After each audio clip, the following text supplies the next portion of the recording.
Coucou food lovers, bonjour, bonjour, bienvenue dans ma cuisine pour ce nouveau numéro de Cuisine sans frontières avec Audrey Sac. Je vous souhaite un très bon début de semaine.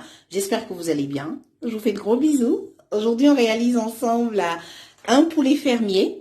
Notre poulet fermier, on va le cuire à l'étouffée dans une cocotte.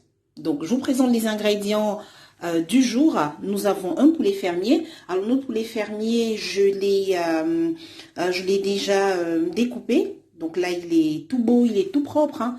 Il est également coupé déjà en morceaux.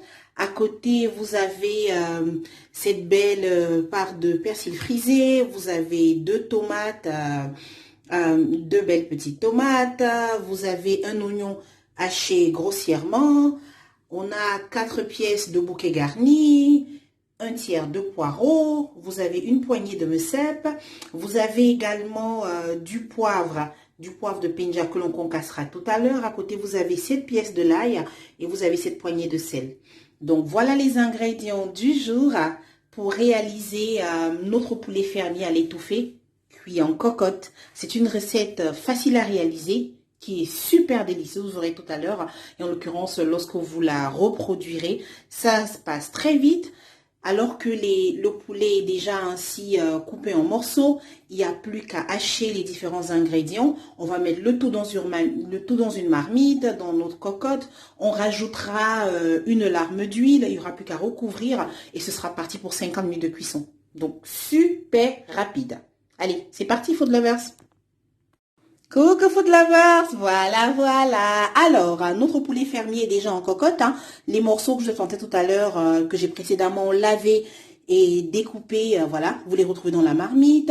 Par-dessus, il y a nos oignons, les deux oignons hachés grossièrement. Vous avez également les 4 bouquets garnis.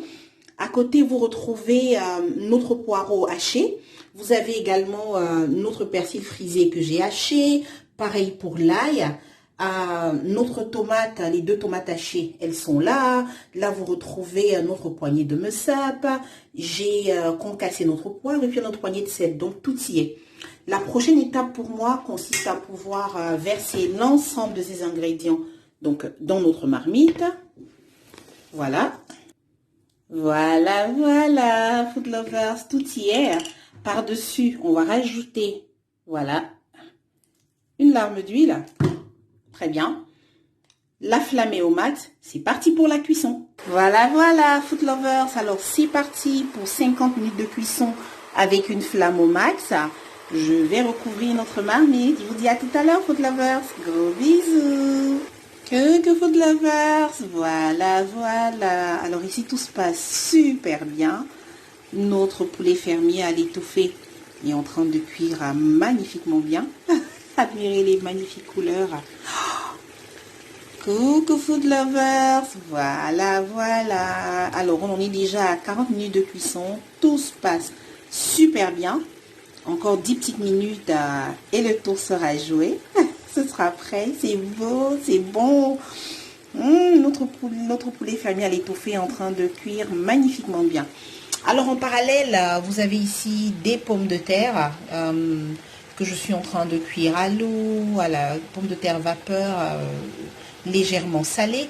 Là, je vais ajouter 2 noisettes de beurre pour réaliser une purée de pommes de terre maison. Je ne manquerai pas de réaliser pour vous une vidéo de ma recette de purée de pommes de terre maison. Gros bisous food lovers, à tout de suite. Voilà food lovers, alors il y a 2 belles noisettes de beurre que j'ai rajoutées. Je vais réduire la flamme. Voilà. Et il n'y a plus qu'à, vous savez, épurer nos petites pommes de terre. C'est parti.